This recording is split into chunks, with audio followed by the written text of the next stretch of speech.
it'll actually go through. And boom, we're good. Hey, we're live. We Hi, are. everybody.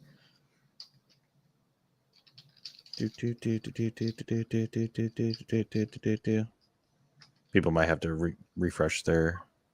Yeah. No, wait, no. It says we have 3. So I'm gonna say that's probably Pop Cat and Jen. Welcome, everybody. Welcome. Welcome, everybody. I shouldn't be drinking out. We'll give them just another minute or two. It's not quite at the hour, so. Yeah, it's fine. Yeah, it's fine. They can wait. I should actually probably be drinking water and not soda right now. Well, you know.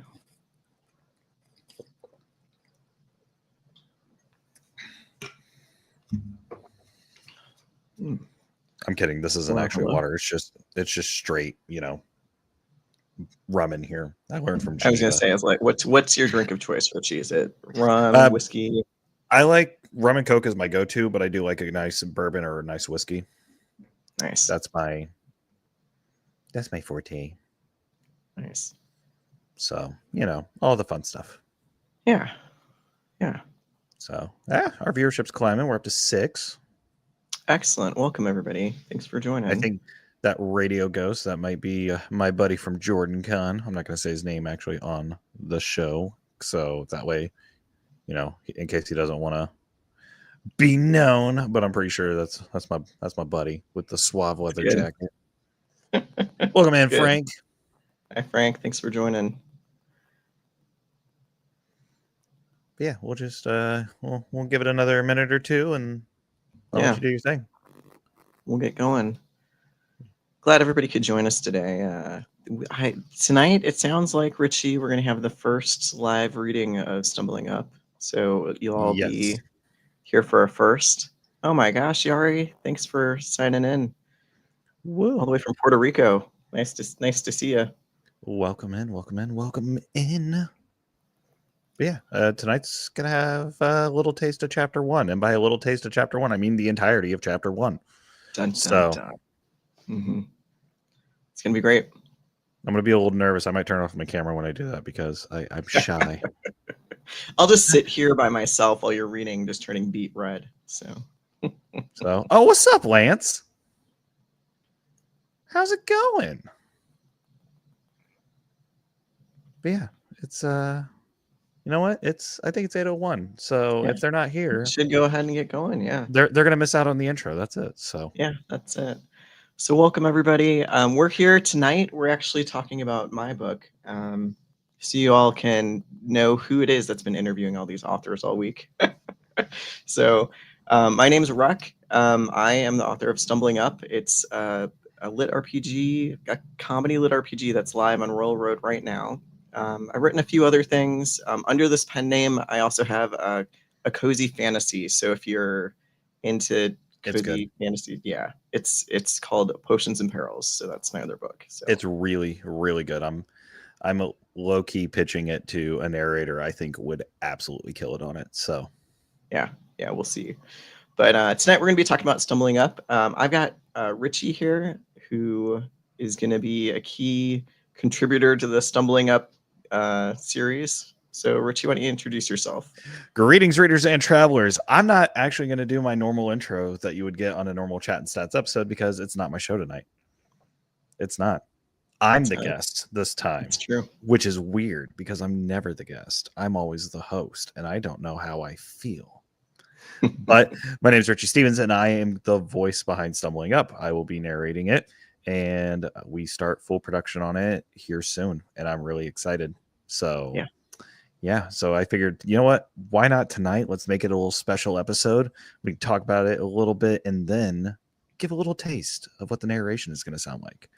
So we're going to do Chapter 1. It's only 6 pages, so not huge, but it really sets the tone for how the story is going to go, which is Cole's in for a shit show. Let's be real.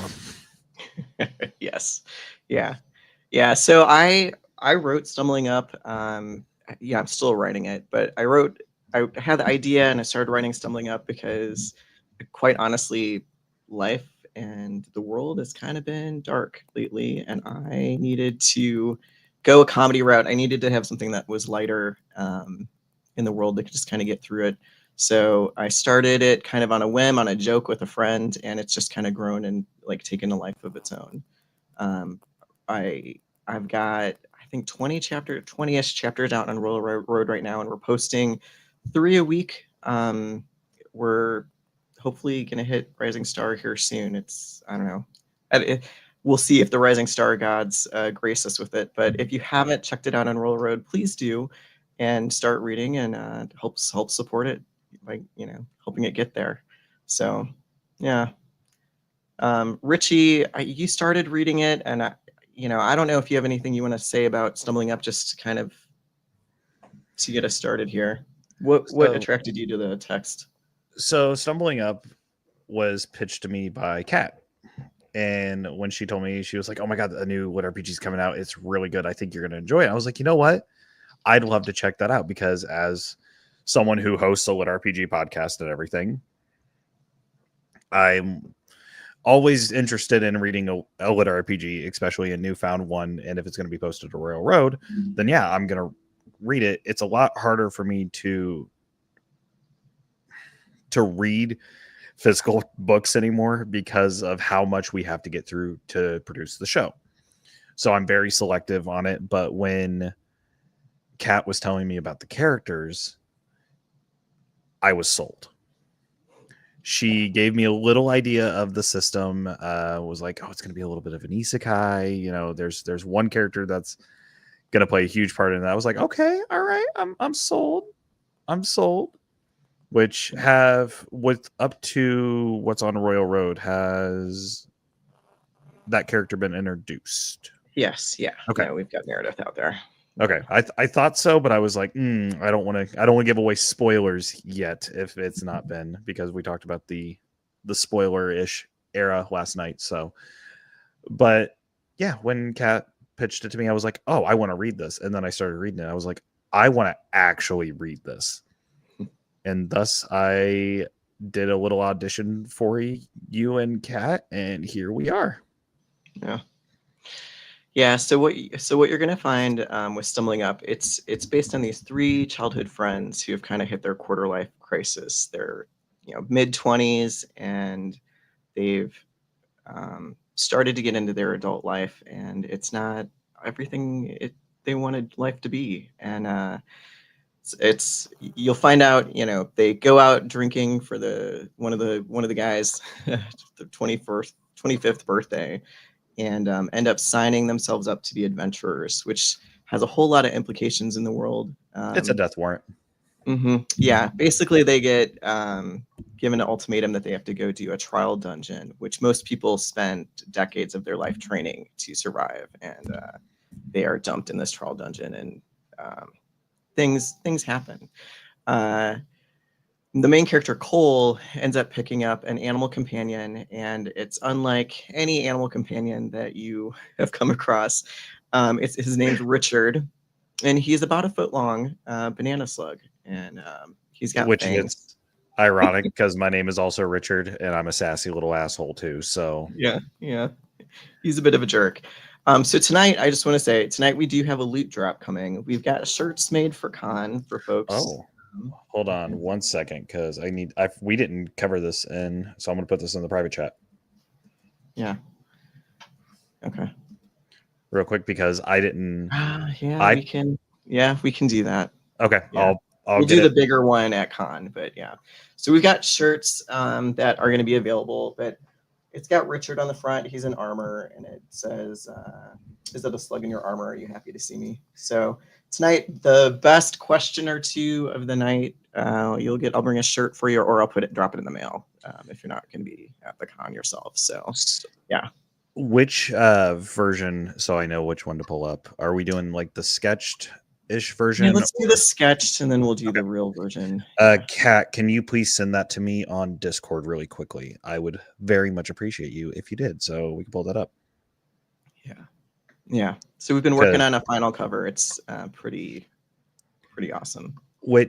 So at the end of chapter 1 is when we get to meet Richard the Slug, and Reck got to hear the voice for the first time before this. So I think we agreed on a voice we did some trial running, and I think we found one that's which if you are a fan of stand-up comedy, SNL sketches, this is my impression of a certain comedian. So don't judge me too much. But yeah.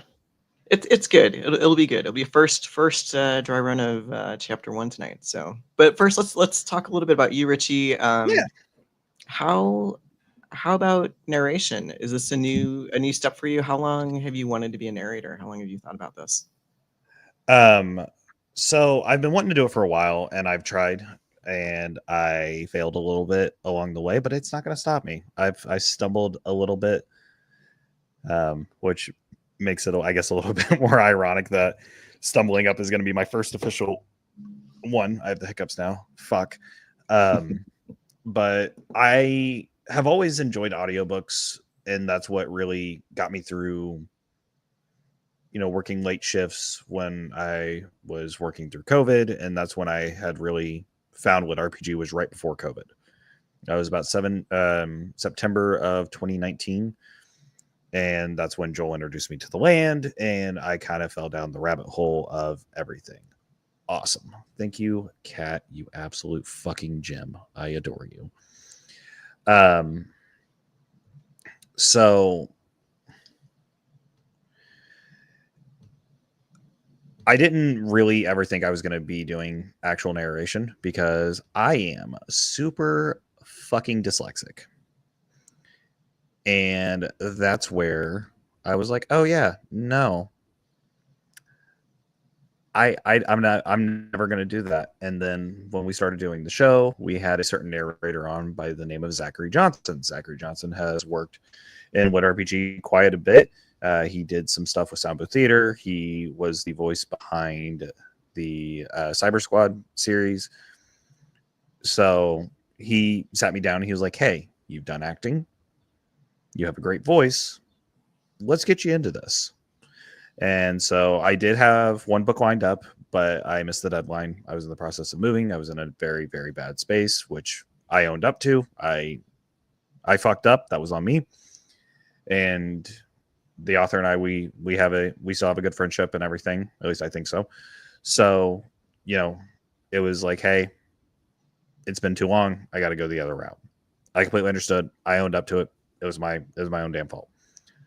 So I was like, yeah, I'm probably not going to narrate. I'm probably just going to stick to doing the show, and that's it. And then this came along, and I was like, I'm going to give it one more shot. And thus here we are. Oh, yeah. Boy. Yeah. So you said The Land was the first. Was that the first book that you really got into that's in the Lit RPG genre? That was my introduction to Lit RPG. And then after I did The Land, I kind of jumped out of Lit RPG because I was on a Nick Podell kick. So I went down the path of Andrew Rowe, which was the recommendation from last night from Jason Willis, the Arcane Ascension series, and his other series, which, oh my God, why am I spacing on it? Fuck. He's got the 7 legendary swords, which isn't it. The War of Broken Mirrors. That's what it was. And it's one of my top series. Like, that whole universe is still one of my top series, and it's Lit RPG adjacent. So it's more game lit than anything. It's got the progression system in it, but yeah, that was just Nick Podell was like, once I found him, I was like, I can't listen to anyone else, and I became very stubborn about it. Yeah. And then Joel was like, no, you gotta check out Divine Dungeon. You gotta check out like all these other books. I was like, all right, fine, fuck it. And thus I did. And then I stumbled across Sound Booth Theater, and then I was adding books to my list and telling Joel about them. And he was like, oh yeah, I've seen that one. I just haven't read it yet. And then we decided to start doing Chat and Stats, which originally was Stats on Stats, became Chat and Stats because branding, all that fun stuff. It's a whole shit show. But yeah, I think I rambled, but yeah, nice. Awesome. I personally, I got my start on Lit RPG. I picked up Dungeonborn on a whim. It was like an Amazon sale, and it had that old black and white cover that was like hand sketched. And I was like, well, this is interesting. And I like read the description, and I'd never come across the idea really of like a dungeon core sort of novel at that point in my life. And so I picked it up for 99 cents and I read it, and then it just sent me down a whole rabbit hole, reading Dakota Crowd and Alaron. And then I think I burned like 2 years of my life getting caught up on the Wandering End. Just all of them. Yes. It is a long series.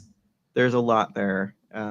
And it's funny because in my experience, once you get bit by that like lit RPG like bug, it's almost hard to read other things. I mean, I've forced myself to read some other stuff, but it's the thing that's been all encompassing.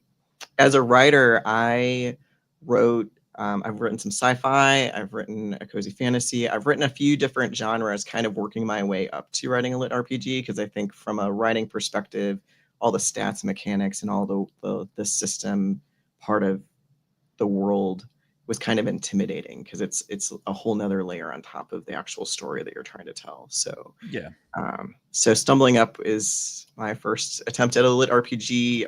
Maybe it's second or third attempt. I've written a couple, but I haven't published them. So we'll see if those ever get. Well, as someone who's back of my bookshelf. As someone who's read a little bit further than what's on Royal Road, it's fucking good.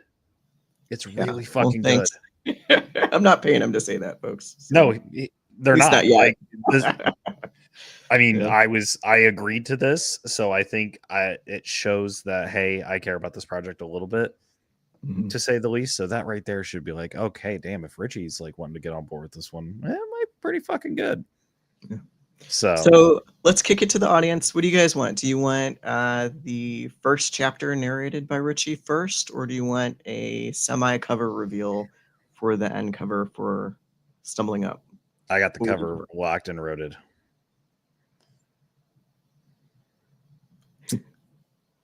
And yes, Kyle, I don't. I go pretty hard about which books I really like. So no preference, anybody? All right. Well, what do you want, Rich? I kind of want to show the cover because the cover looks really freaking good. So looks like cover's winning anyway. So yeah, let's do the cover. All right, let's see. So let me pull this up. Image file.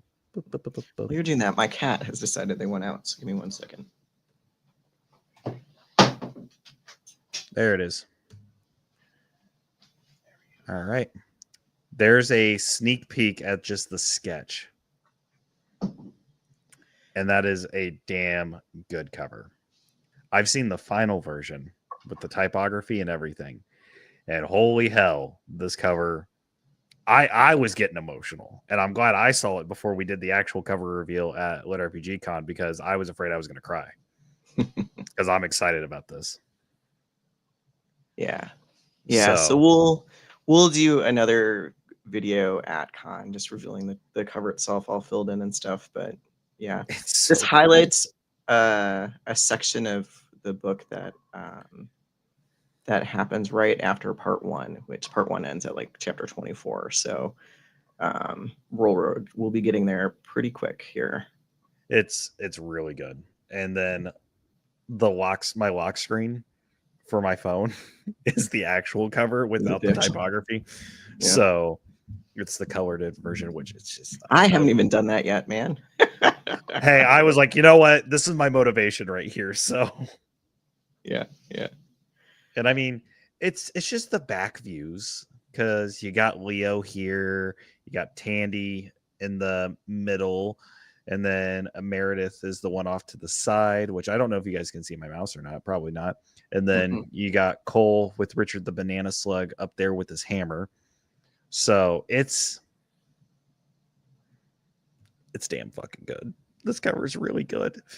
And the artist who is doing it has done a lot of lit RPG covers and has done quite a few of the ones I really enjoy. And I have a few of them sitting on my shelf. So if you've read the Manifesting Magic or Manufacturing Magic series from Jamie Castle and Troy Osgood, they did that cover. So yeah, I'm seeing a lot of people like, hey, I need to read this book. It's on Royal Road. Go do it. Yeah, it's free. Go read it on Royal Road. Completely free right now. Yep. So how many chapters are we up to on Royal Road right now? I want to say it's 20. Let me drop the Royal Road link in here. Do it.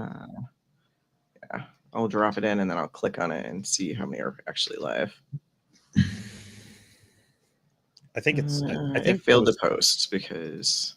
Do you allow links? I allow links. Send it to me in the private chat, and I'll make sure to. Okay, yeah, it keeps bombing out. There you go. All right, we'll post that in the chat. But yeah, join up. I mean, it's free right now, and you can just be part of the, all the fun. We're doing 3 chapters a week. There's a couple bonus chapters I owe everybody for hitting some goals. It's funny. Chapters. Yeah, we hit one of my first goals. I wrote a bonus chapter, and then I realized I couldn't drop it right away because it would give away. There we go. Things. So there'll be bonus chapters and stuff. The pace will pick up for sure. So. Yeah, and with us going to be in Denver this week, like, hey, yeah. I've been writing like a fiend to get extra chapters ready, locked and loaded. So, yeah, we won't back down on any of that. So, but yeah, the artist for the cover has been really great to work with. I had this idea about there being this battle with like a mechanical zombie bear, and there's not many people you can say, I need a cover with a mechanical mecha zombie bear and a foot-long slug that can nail it on the first try. So the vibes I got from the cover, it was like striking back to the days of when I would play World of Warcraft and having that portal in the background. It was like, oh, it was the loading screen. It's the login screen for World of Warcraft. It's hitting the heartstrings right now. I love this so much. So that's where I'm like, fuck yeah. And then I'll unlock my phone, see the cover, and I'm like, all right, let's fucking do this. So Richey, were you Alliance or Horde back in the day? I was both. Yeah. So my first character was a Night Elf Hunter because my dad had a Night Elf Hunter and I was playing with him. And that was kind of like, my dad's not a huge gamer or anything, but him and his buddies from work were all playing it. So he got me a subscription and I started playing religiously. So I did a Night Elf Hunter, and then my main became a Dwarf Paladin because I love dwarves and I love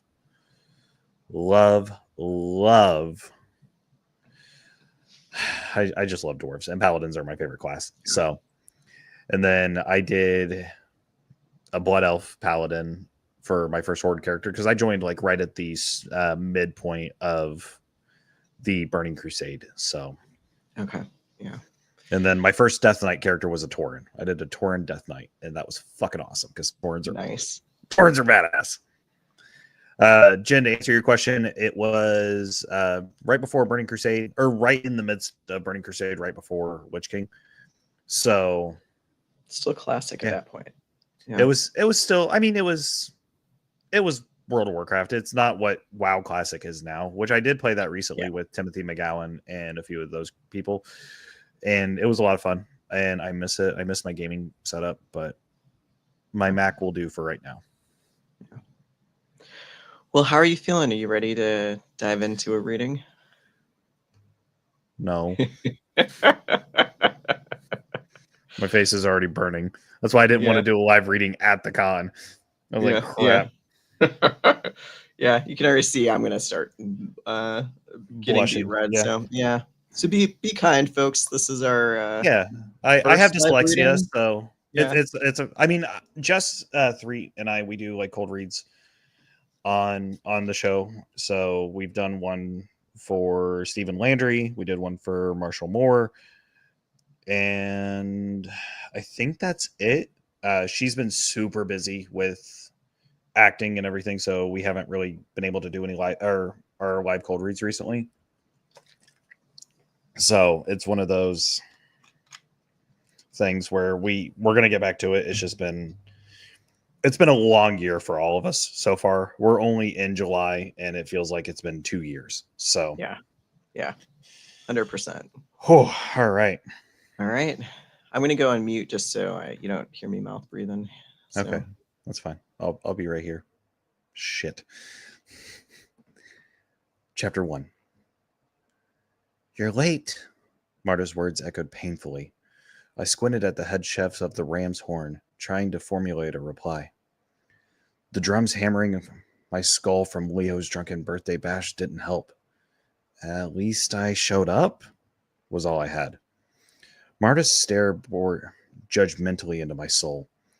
I was busy trying to limit sensory inputs, focusing on the worn white tiles of the kitchen instead of the smells of dinner. I put my stomach into a mental death grip to prevent any further escalation of how I'd spent the first half of my day. Marta was a master of her craft. Guilt bubbled as she continued to frown at me. I owed her. She had been very patient over the last year with fumbling attempts to become a real chef. You're on dishwasher duty today. I can't afford anyone seeing you cooking and looking like this after last week. Wincing, I bobbed my head in agreement. Dishwasher duty was my least favorite role at the tavern, but it was the one I received the most. Last week, I was on onion duty for our signature caramelized onion soup. I rubbed my eye, cued bloodshot tears, snot, and a knife slip just as Marta walked in with the regional food critic. Suffice it was to say no one was pinning that review on the wall.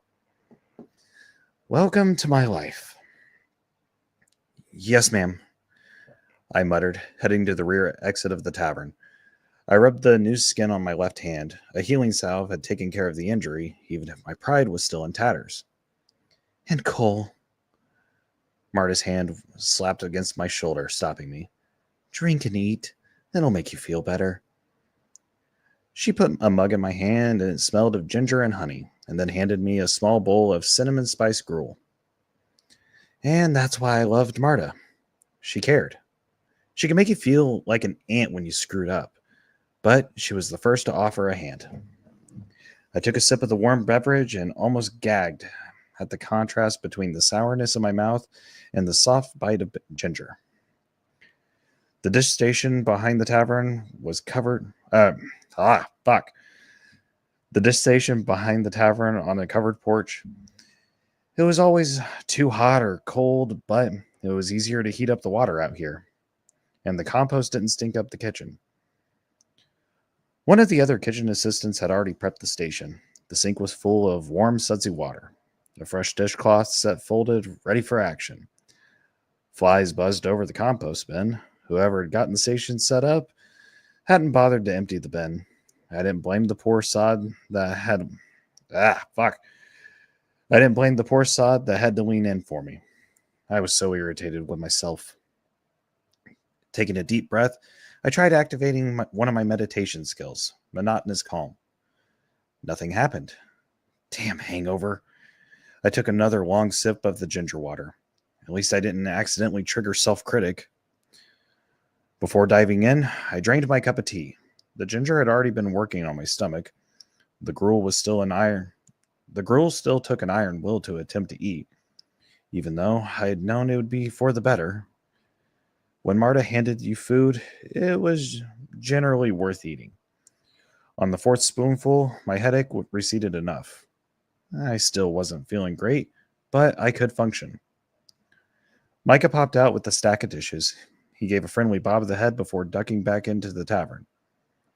The early dinner crowd was starting to finish their meals. If I didn't start moving, the teetering dish pile would reach a catastrophic size. I threw the dish rag into the water, watching it defy expectation and float for a moment before succumbing and slowly sinking to the bottom of the sink. Leo had been the last of our little trio to get the watermark of... Fuck. I need a drink. Reck, you can unmute for a minute. Yeah, no, you're doing great, Richey. Yeah. So... Anxiety. Yeah, it's okay. I'll talk here for a second. I absolutely worked in a kitchen as a teenager. Mm-hmm. The kitchen, I was always on dish duty because I was one of the younger people in the kitchen, and that's how you work your way up, is starting on dish duty. So, yeah. All right, ready? We're halfway through chapter 1, so you got this. Leo had been the last of our little trio to get the quarter mark of mediocrity. We had such dreams as kids. We were going to travel the world and slay monsters. I reached into the water, grabbing the rag and the first plate. Growing up, none of us imagined being stuck in Woodston, relegated to the scraping, half eaten, congelated food off of plates. The naivety of youth didn't include the reality of broken builds, dungeon breaks, and slowly eroding frontier.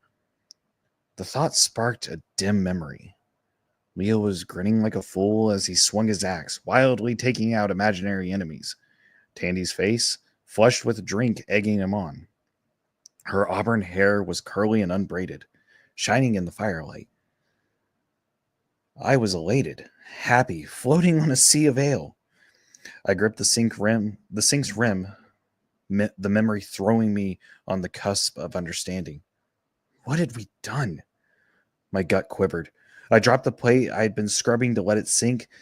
My mind warred with itself, needing to know what we had done, but terrified of the hints my mind provided. I began walking through the day. We started the celebration early, each securing a rare day off from work. Even Tandy had managed to wrangle it, which was no small feat of her own, considering her grandmother. It should have been joyous, but Leo was in a shitty mood. I was determined to cheer him up.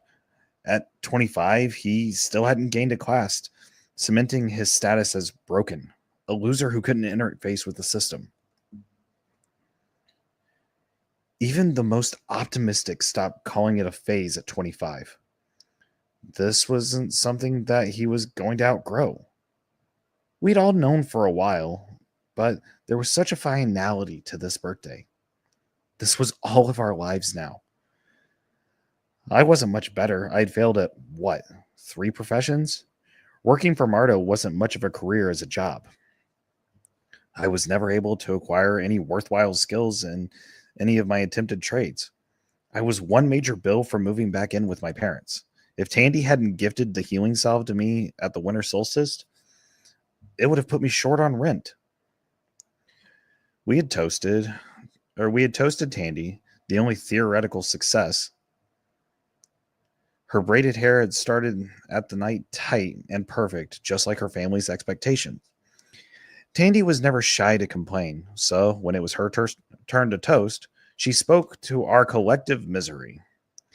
To 75 more years of our lives that we had settled for. The acidic words burned us all the more in her firm voice.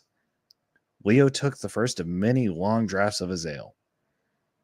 My mind returned to him grinning like an idiot, dancing around the campfire. What had we done to cause such a reversal in mood? It hit me. A flash of gray, dreary walls, the pimple-faced bureaucrat from the guild who updated the Woodston quest board.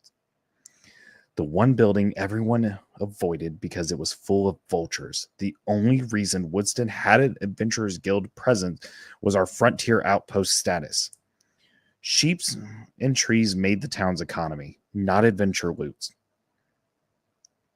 The cities that thrived on the dungeon frontier were along the major passes through the mountains. Only one local group had bothered joining adventurer ranks. They took care of any twisted wildlife and the occasional bandit. Not much older than us, that group had been bred to be adventurers with investments, mentors, and education in the fighting arts, magic, and clash strategies. Tandy called them Team Abs, and they were pretentious as they should be. And they were as pretentious as they sounded. For anyone else, the lot of an adventurer sounded romantic, but it was a surefire way to die young. The fogginess of the hangover burned away as realization dawned. The catch in my throat sank a deep, quivering pit in my stomach as I remembered the rough texture of the paper under my hand as my pen moved, the grin of the recruiter as my signature dried. Generally, I avoided looking at my stat sheet. It had nothing but disappointment for me as I braced my psyche. It held nothing but disappointment for me. I braced my psyche as I brought it up. To honor, all my mundane classes had been grayed out, and provisional adventure had been granted. A notification alert hung in the corner of my vision, a spot that my insobriety had blurred out this morning. Mentally expanding the alert, my worst fears were realized. I'm gonna take a drink before I do the quest prompt because I got to do the system voice. Ah, fuck. Very good. So yeah, this is about to go into a shit show. Whew. All right, and we're back. Quest granted. Trial dungeon. Congratulations on taking the first step to fight the incursion.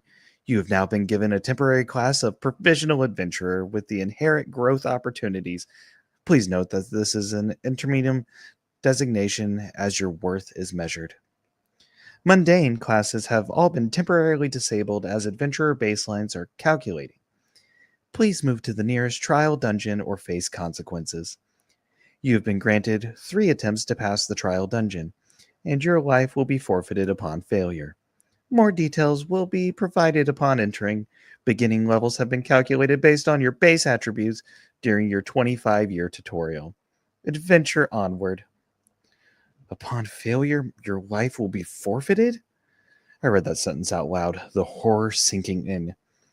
It was widely believed that the trial dungeon experience was the system's way of balancing out the rewards for the adventurer class. For the unprepared, they were death sentences dressed as a quest. I was gonna die. I had no skills to survive a dungeon. I was a failed farmer turned failed blacksmith turned mediocre wine chef. Had Leo talked me into this? My head throbbed as I tried to remember. An image floated to the surface, 3 pins moving on 3 separate sets of paperwork. Relief hit first. At least I wasn't alone. Then the guilt landed. We hadn't signed up for a party. We had signed our own death warrants. All 3 of us were going to die. I stumbled over to the compost bin to my stomach in revolt. Looking down at the mess of vegetables, a much larger than average banana slug looked up at me, tentacles waving in welcome. 2 tiny fangs clung to the small piece of lettuce. A system alert pinged. Congratulations! You unlocked Richard the Fanged Banana Slug, a rare companion, a level redacted entity. His slime is eternal, his fangs decorative. Adventure onward. 1 of 1 animal companion slots used. A dry voice sounded in my head. G'day, Cole. My name is... I bent over and introduced myself, letting Richard know in explicit detail just what a hot mess I was. As first impressions go, I nailed it. And that's chapter 1. Yeah, great job, Richey. Woo! Yeah. Well, that is first chapter of Stumbling Up. So, quick read, but fun as hell. Yeah. So yeah, looking forward to Stumbling Up hitting Audible sometime next year. Yeah. So, volume 1 is definitely almost done from like a writing perspective, and it's the beginning of it's with an editor. So we'll be working. Richie will be busy working on the audio here in the next couple months. So it's great. I'm excited. Once I get the first part, which I think is everything you had sent me on my first file, once that's edited, I'll be able to, carry my highlights over and everything, because I've been going through with my Apple Pencil and highlighting the files, so that way, okay, this voice is Tandy's, this voice is Leo's, this one's Richard, and I'm just using as many colors as I can. Yeah, just wait till you meet Cole's family, and then you'll have to break out a real rainbow. So. Oh, fuck me. Yeah, so let's open up some questions. I've got some more topics for us to discuss, but go ahead. We've got a couple that have popped in, but if you've got a question, pop it in the chat. And again, top couple questions for the night. I'll bring you or send you a shirt for yourself. Which So I kind of butchered Richard's voice there for a minute so I'm doing a John Mulaney impression, which if you don't know, John Mulaney is just a higher pitched Patrick Warburton. So, right, the poison for Cusco's poison. If you just keep bringing it up a little bit up here, right, the poison for Cusco's poison, all that stuff. So this is going to be Richard's voice. It's a little bit sarcastic, and then, yeah. So, because Richard the Slug, he was over in the compost bin. He was just over there. Yeah. Yeah, I think we went with a higher. We talked about maybe a lower pitch voice, but the Richard really is the comedy foil, and he is one sarcastic comment after another. So he's such an asshole. Yeah, he is a jerk. Richard's a dick. If you haven't figured that out, yeah, he's just a jerk. That's me. Yeah. That's me. Remember, in Lit RPG, we don't kink shame, we Richie shame. So yeah, that's right. That's right. So we've got a couple questions here. Tiffany's asking how I came up with a slug, and that one's all you.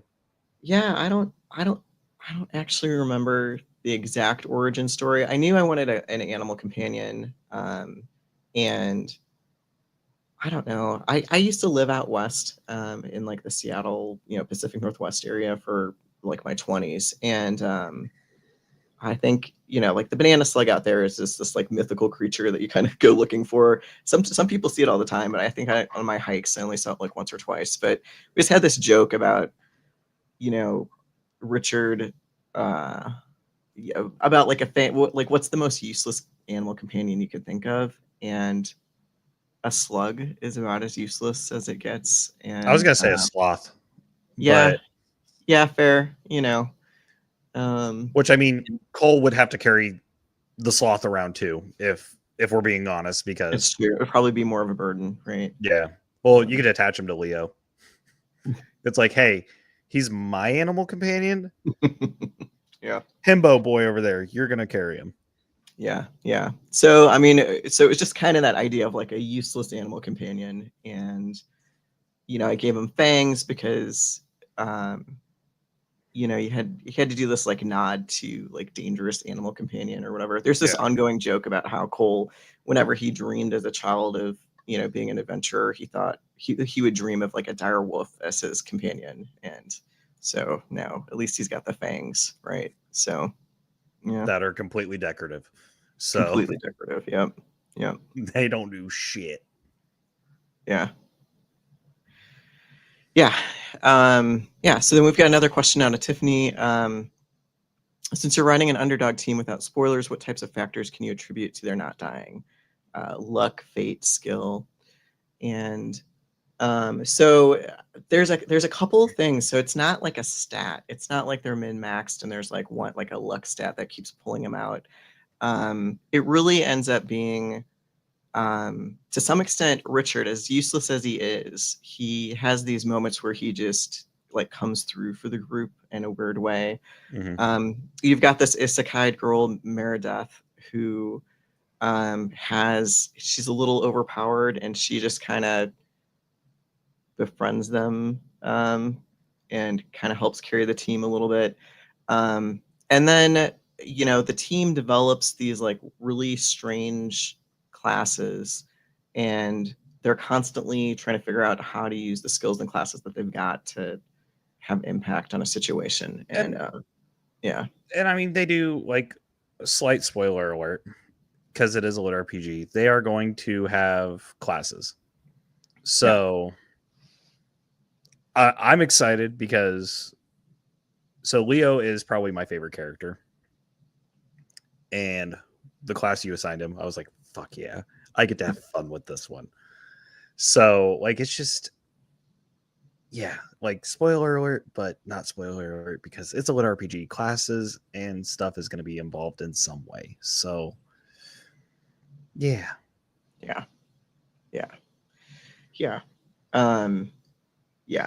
don't want to spoil too much, but yeah, the classes. the classes makes this. It's a progression, right? They're stumbling up, so they're gonna get classes. They're gonna grow. They will eventually kind of step into their own, through a lot of, almost dead moments. There's gonna be some curveballs. Yeah. But early on, they rely on Richard quite a bit, and Meredith pulls them through too. So. And I've had one question for Reck here, and it's like, how often are you going to make me get emotional? Because like, there's been a few Lit RPGs that have pulled on the heartstring. Mm-hmm. If you haven't read any Harmon Cooper books, read Tokens and Towers. That pulled on the heartstrings a pretty few times, especially that third book. Fuck you, Harmon Cooper. I love you so much.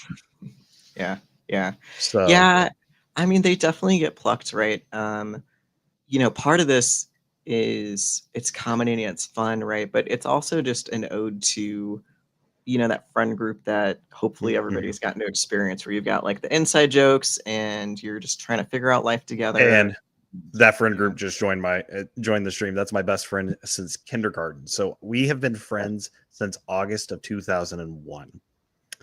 Dang. Yeah, kindergarten. So that is my boy, and I am the godfather to his 3 lovely demon children. I love them so much.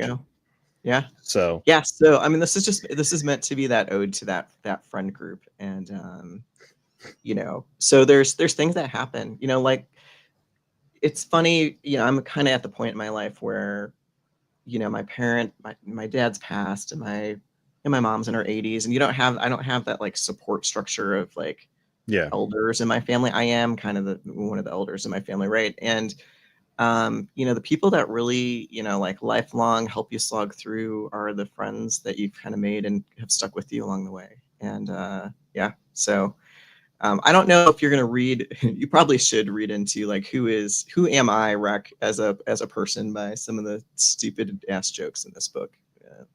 Most of them had some root in reality. I was going to say, I'm learning a little bit more about Reck as I continue to read this book. So yeah. I'm looking forward to the family scene that we talked about after the show last night, because that one I'm like, oh shit, I gotta prepare. Yeah. I'm in my other writing, I'm known for kind of having some of those, like, being very character focused, and it's very relationship kind of focused. So if you want like a grimdark, murder hobo slash and dash, this is maybe not the book for you. But no. It's effortlessly funny comedy. It is natural comedy, and I love it. So, all right. So I got the question from Elizabeth. Would Richard be offended if he was confused for a snail? Absolutely, yes. What kind of? Yeah. What the fuck? Yes, come Richard on. Would be pissed. Now it's funny because on the on the shirt we've got the image of him being a little knight, a little snaily with his armor. Which I'm rocking that shirt. That's probably going to be my Friday shirt for Lit RPG Con. So mine too. Yeah. So we're gonna get a giant photo up. Yeah. All right. So Thomas is asking, if you could only level up one real life skill by grinding, what would it be? How would you grind it? Speech. And I have been grinding it by doing this podcast. Yeah. Checkmate. Yeah. Right. I would say charisma, but no. Have you seen me? Geneva yells at me for my mustache all the time, so that's like no longer a thing. Yeah. I mean, right now in my life, I definitely pick writing, or maybe like the silly thing you have to do as an indie author, which is like self-promote. Look, it's crazy. I don't know. That's maybe the hardest thing right now for me as a writer, but definitely writing, which I feel like I'm on that grind now. I think I wrote like 3 chapters today. It's been, the grind is real. So today was my day off, so I was doing laundry and packing and playing Switch because I'm a fucking nerd. Yeah. Oh, and reading. I'm pretty sure everybody on this call is a nerd, so you're in good company. Oh, absolutely. That's why we started the show. The whole premise behind doing Chat and Stats was 2 guys sitting down talking about books, because at the point it was just Joel and I. And then we brought in Jessica Wargo, and she's a part-time host for us. So like if Joel can't make it or I can't make it, she'll step in so that way we have that extra coverage. And she's done quite a few episodes with her or with us, and then she now has the In Other Worlds podcast, which if you haven't watched it, go watch it. It's a great podcast. She's had a lot of great guests on, and she's just an absolutely wonderful person. So shout out to Jess. We love her. Yeah. But yeah, we're all just fucking nerds here, and we have a good time. So right. This is We got another question from Kyle. The choosing of the voices mostly me, Richey, or a collective effort between the two of you? Let you answer. Yeah. So I will say it's mostly been Richey. I think I definitely have a little bit of maybe veto power if the voice doesn't work for me. But yeah, I mean, at the end of the day, it's got to be something that Richey can consistently deliver. Right. And like for Richard, we were trying to decide like what kind of voice we were going to give him, because it's got to be a voice I can do consecutively, especially if there's like any spinoff chapters where it's just Richard. I got to make sure I don't kill my voice in doing this. I'm no Jeff Hayes. I can't. I don't have the range that man has. You're not Jeff Hayes yet. No, I'm never going to be Jeff Hayes. I'm going to be the first me. Mindset. Yeah, there you go. Yeah, I like that. But like my range it's a little bit different. Like I can do some accents and everything like that. And we were thinking of giving Richard like kind of a suave, British stuck up assholey voice, kind of like a Loki or a Snape. But I was like, no, it doesn't. It felt like it didn't fit. So I was going to just do the Kronk voice. But then we were like, hold on, let's raise the octave. Let's pull out the John Mulaney. And we made that executive decision right before we did this. So yeah. Because it's like, fuck, I actually have to get the deadline on this one. So let's debut the voice. So that's I wouldn't be surprised if there's not a little bit of tweaking before you start actually recording. Yeah. And I mean, like Tandy's voice is, because she's super analytical and she talks really fast when she's doing that, but when she's having her emotional, moments, it's very soft spoken, very breathy, very slower paced. So yeah. All right, Yari wants to know if she can make sure that Richard is safe by the end of it all. Team Richard. I think there's a lot of people on Team Richard. It's funny. He claims to be an immortal fanged banana slug, so it's possible that he might not be able to die at all. We'll see. But have the gods bless this fucking slug. Yeah, I don't know. Maybe. I don't know if the gods would have blessed Richard or if he just decided to bless himself. I mean, I could see it because I've not obviously read past what I've been sent. Mm-hmm. But I could see, someone throwing a fireball at Richard, and Richard just like sits there and he's like, okay, and yeah, that was nice. So yeah. Yeah. Like you did more harm to the meat flesh over here than you did to me. So like, hey, what's up? Yeah. Pop-Pop's asking about the first dungeon. So the story itself absolutely has dungeons in it, and you get that kind of dungeon crawl experience, but it's not all dungeon. The first one, I'm not giving away too much here, but you kind of you end up working your way. They end up having to like in the mouth of a Leviathan, and they have to work their way through the dungeon out. And you can kind of read into what might be next. But yeah, I don't actually. I guess I need to take notes when I come up with these ideas from where they came. I think there's a lot of dungeons I've read. There's a lot of D&D campaigns that I've done, and I just wanted something a little bit more unique that I hadn't really heard of, and I came across this idea. You'll see there's a bonus chapter that's coming out next week or in a week, and you'll see that maybe that wasn't the first idea I came up with, but yeah, it stuck and it worked, and it's led to a crap ton of jokes. I'll just leave that there. Mm-hmm. I'm excited. Yeah. Yari's asking if this is from a D&D campaign. She is one of my D&D players. This particular dungeon is not Yari, although I do think that the Comet dungeon is, there's aspects of that are absolutely going to make an appearance. So scared. Mm-hmm. I don't know how to feel now. What have I signed myself up for? Dun dun dun. Yep.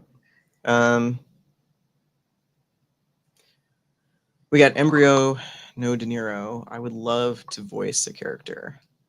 That is my boy Mario. He's him and I have been, like I said, best friends since 2001. We're coming up on 24 years of friendship, and we like always used to do voices and stuff at like recess and everything. Like we wanted to be voice actors growing up. That was our big thing. So the narrating was never really what I thought I was going to do.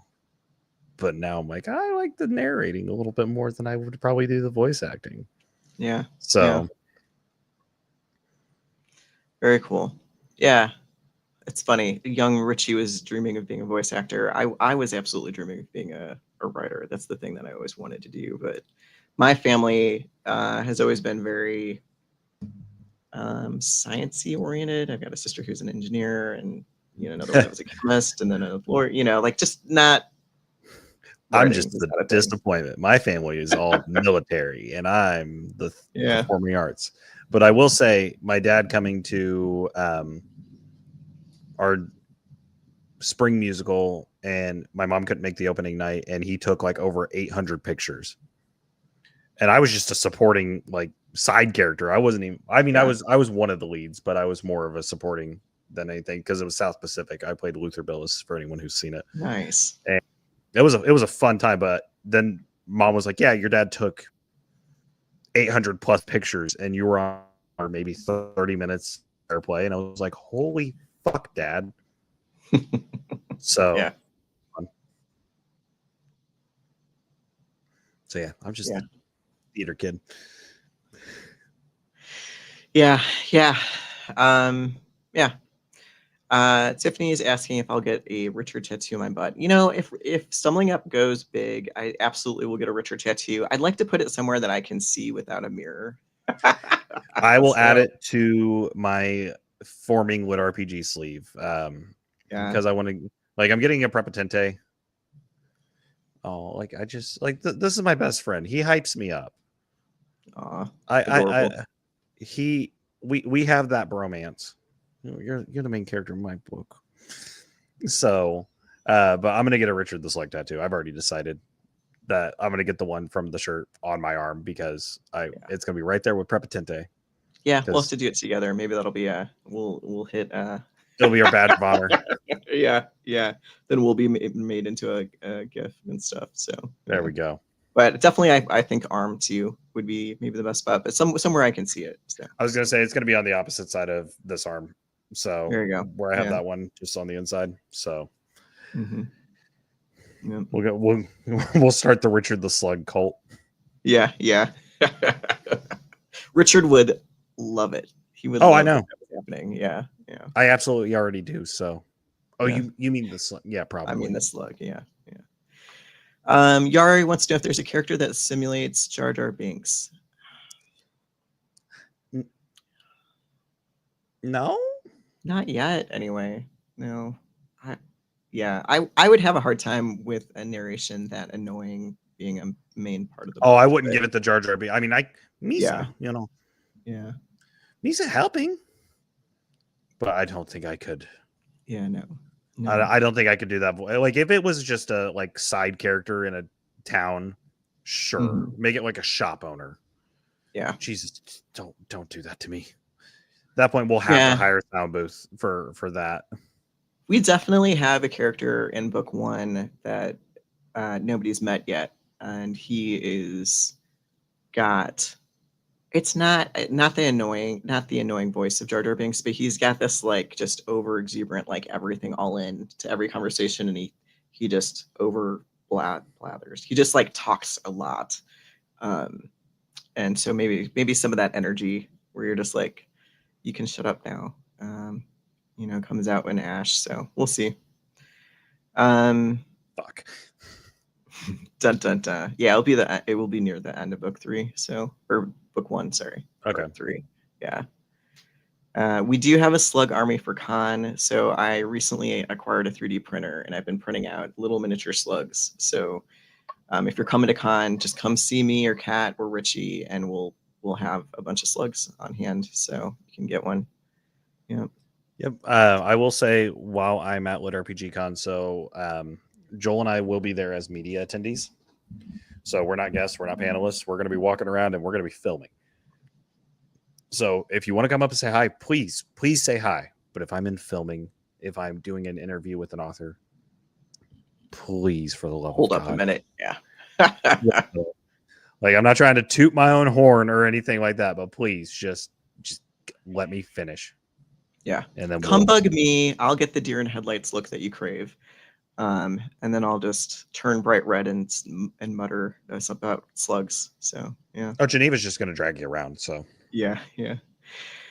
All right. So we got a question. What is the most complex part of writing this? And I would say it's 2 things. The first one is it's just a bitch to keep track of all of the like classes and stats and like who is where and how you actually spell the whatever, right? I've got a spreadsheet that is long and I'm about 6 chapters behind in filling it out. So if anybody just wants an early read of Stumbling Up and to fill out a spreadsheet for me, let me know.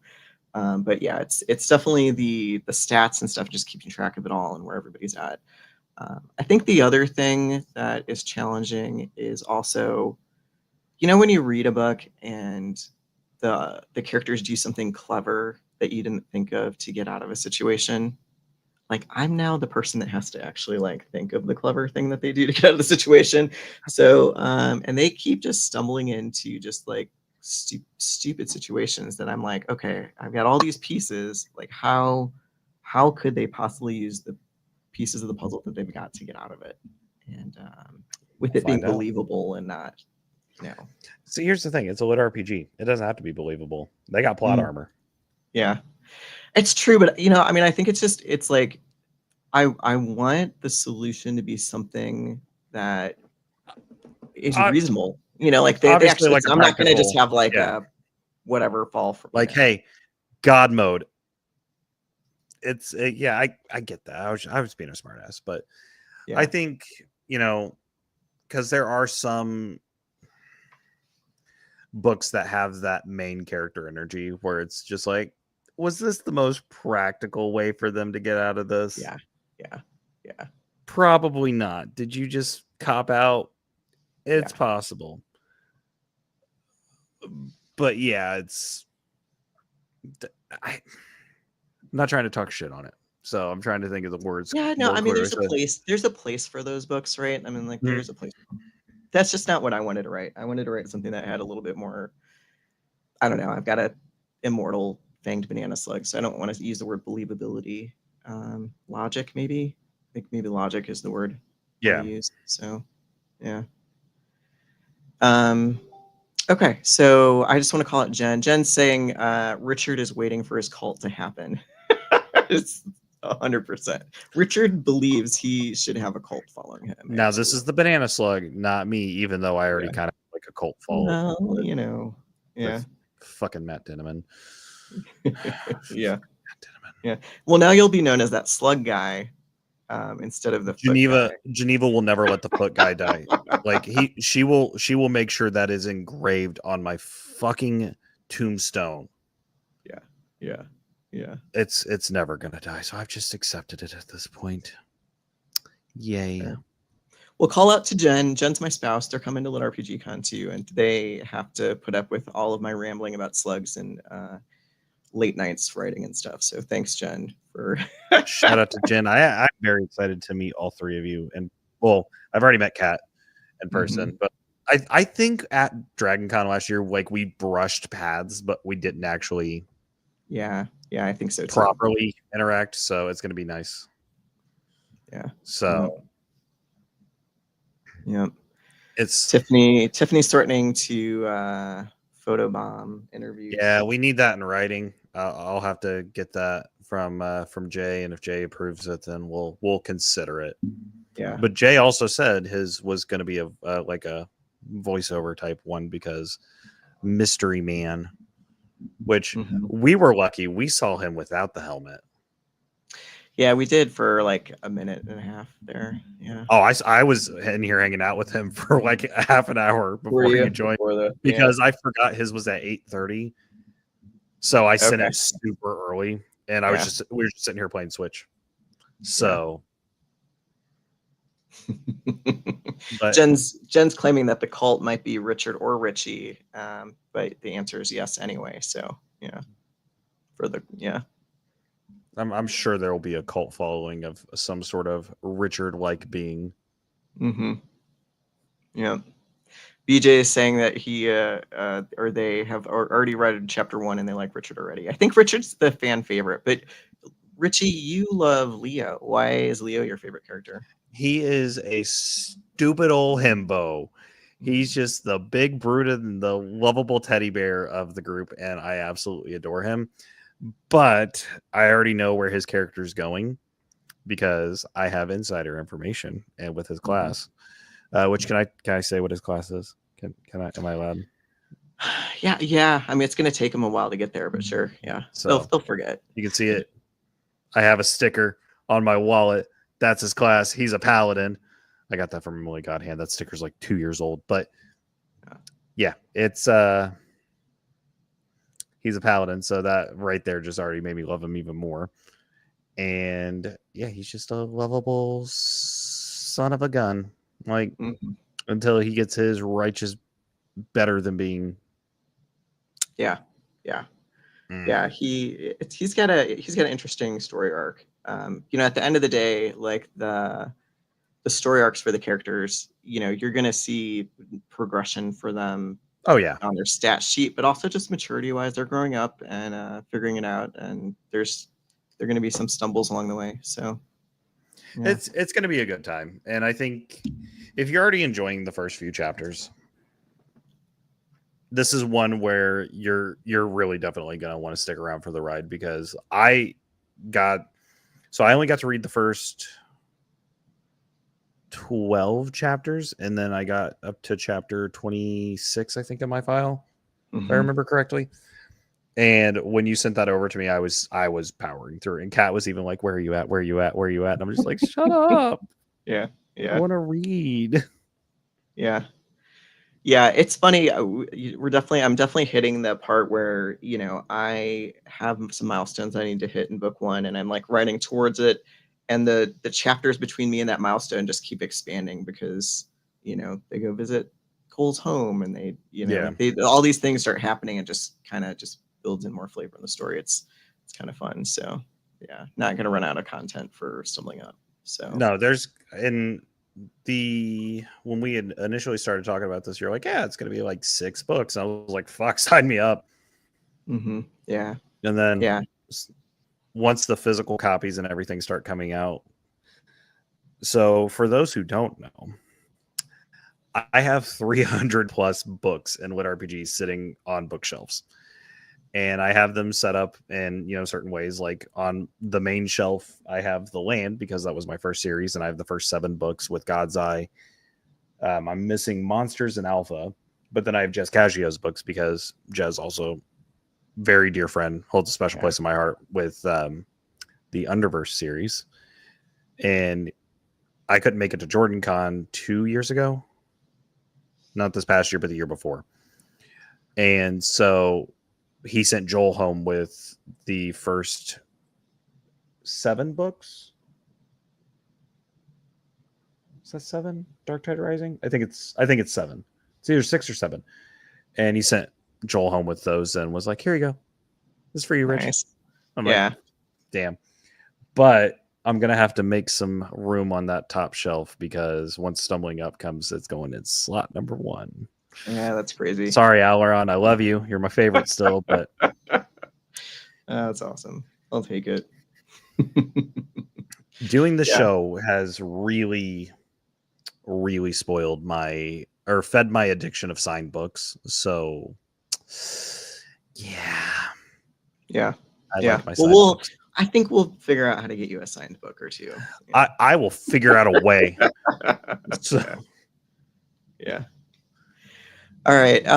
Let's see. We probably have time for another question or two. If you've got one, put it in the chat, and then we'll assign some shirts out to some folks. So at the con, I'm on a couple panels. So I'll be on the what is it? Pet mounts and the animal companion familiars. one, Yeah, the animal companion.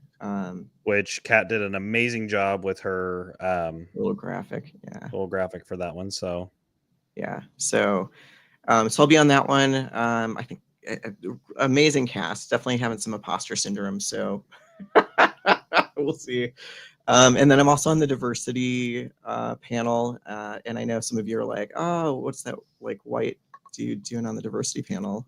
But I am I am a trans mask and non-binary. So if you see me in the wild, if you can, please use they them pronouns. Although I will not hold it against you if you slip up and use some other pronouns. But that's my preference. Yeah. So I'll be tooling around.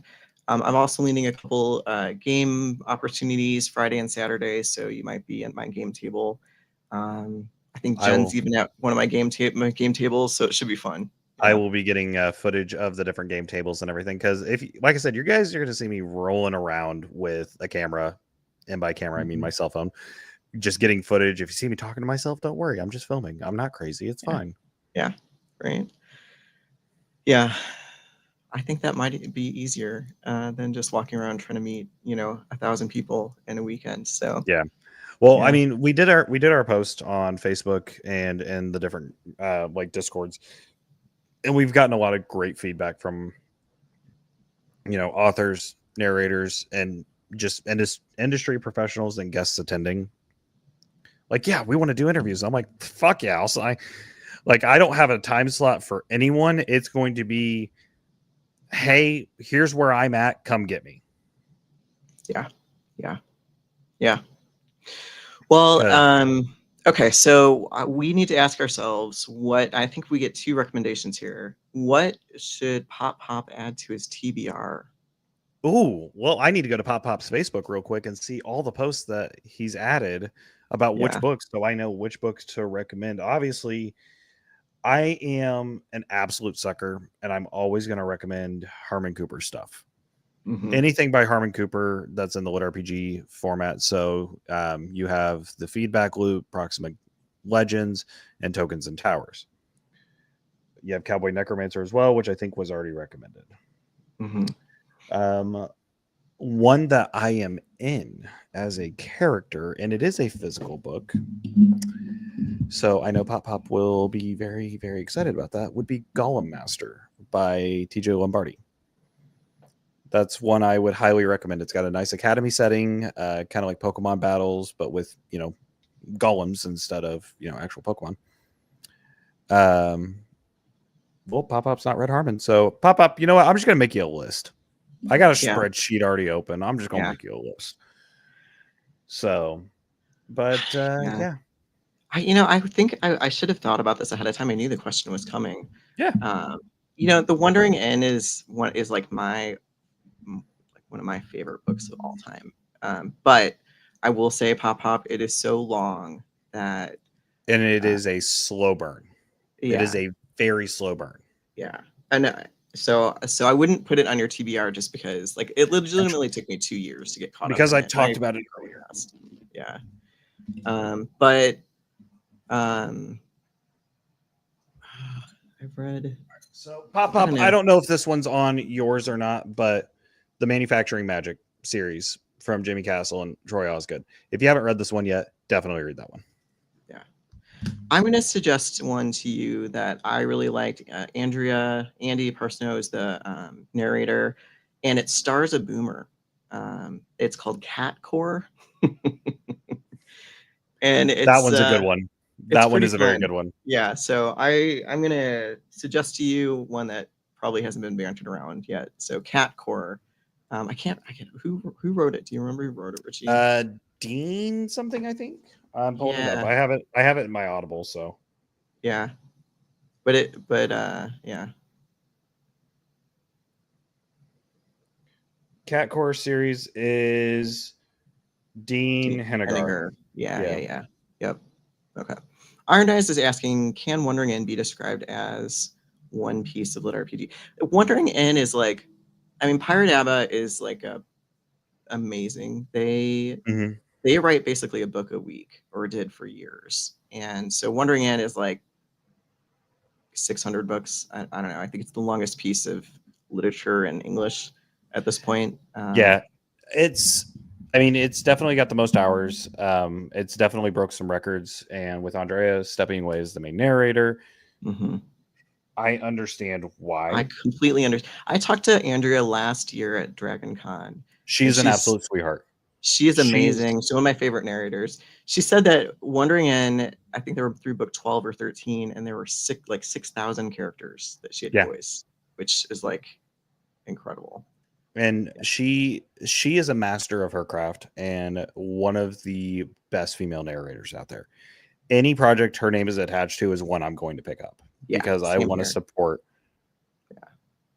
Although it's hard after listening to so much Wandering Inn to not hear those characters and everything. She's the voice behind the Knights of Eternity series, which was my favorite series of last year. That was my top read of last year. Shout out Rachel Niekirk. Love her to death.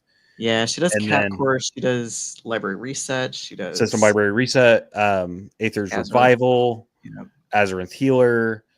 She's a voice in Flame Spitter. So like she does a lot of stuff, and I think she narrates like most of Daniel Shinhofen stuff. So she's got the Heavenly Chaos series. Like she works a lot, and I'm just one of my favorite people. One of my absolute favorite people, and she's an absolute sweetheart. I was nervous to meet her. Yeah, me too. I was, and then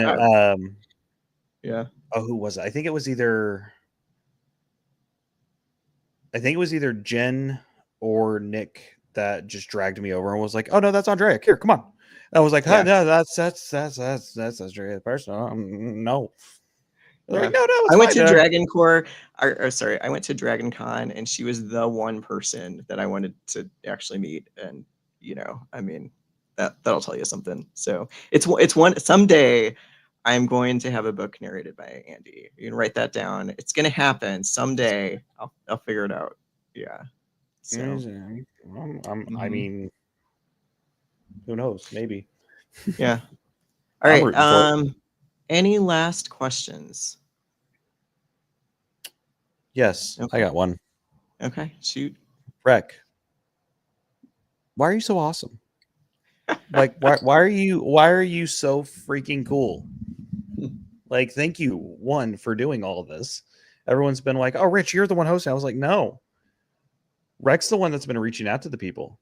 I just offered my space to do this, so it was easier to do the recording." Very thankful for. Yeah, hey, it is no problem. But this is all you. So I want to give a shout out to you and say thank you for doing this. Yeah, and we have what, 2 more episodes after tonight? Yeah, we have so tomorrow night we've got KT Hannah talking about Library System Reset. Which, for those who don't know, KT Hannah gives the best hugs in lit RPG, and I will die on that hill. Yeah, KT is awesome. And then on Wednesday we've got David North. David North, that's right, David North. And I just started his book, so it's going to be a sprint to get through it. KT, thankfully, I'd already read Library System Reset, so I didn't have to read that this week. But yeah. So I have a story for KT, and I absolutely love her because she's one of my favorite people as well. This community is my favorite community ever. I've been a part of a few different communities, and this is my favorite community. That's why I do a podcast in this community. I want to share the love. At Jordan Con this year, KT was like, "Rich, did I ever give you a copy of Library System Reset?" I was like, "No, you accidentally gave it to someone else at Dragon Con." So I was like, "It's fine. I'm good. I got the audiobook from you. You do not have to give me anything." And she goes, "Okay, cool. Follow me real quick." So Joel and I went up with her because we were going to refill our drinks and everything. And she goes, "All right, so these are for you," and handed me the first 4 of the Library System Resets and paper. Yeah, I love her so much. So it's Yeah. she's such an absolute sweetheart and one of my favorite people. So Yeah. just fun. I'm going to little save stories. the How I Met KT for tomorrow, so I don't spoil it. But join me tomorrow. I think it's at 8 again, 8 Eastern, 7 Central, and we'll talk about Library System Reset, which is one of my more favorite recent series. So yeah. It's All right. great. I put it in the chat. It's real. I'm going to give you all T-shirts. You just have to reach out to me on Discord or reach out to Richey, and we will make sure that shirt gets to you. So just reach out and we'll send you a shirt. We've got medium, large, and extra large. So those are the size options. And I'm wearing a large right now. So just reach out, let us know what size, and we'll bring it to con or we'll pop it in the mail for you. So Yeah, it's gonna be a good time. I'm excited. yeah, I'm excited to see all of you on Thursday or yeah, Friday, super whatever excited. date, whatever. And if you can't make it, you'll be there in spirit. Yeah, yeah. All right. Thanks, everybody. Follow me on Facebook if you want updates, or please follow me on Royal Road. Like I said, we're still in that process where we're trying to make Rising Stars. So the more followers on Royal Road, the more comments and likes Brings and more stuff, the attention to better. it. Yep. And I'm gonna have to write another bonus chapter at 100 followers, and we're getting pretty close. So Yeah. hopefully I'll see you over there.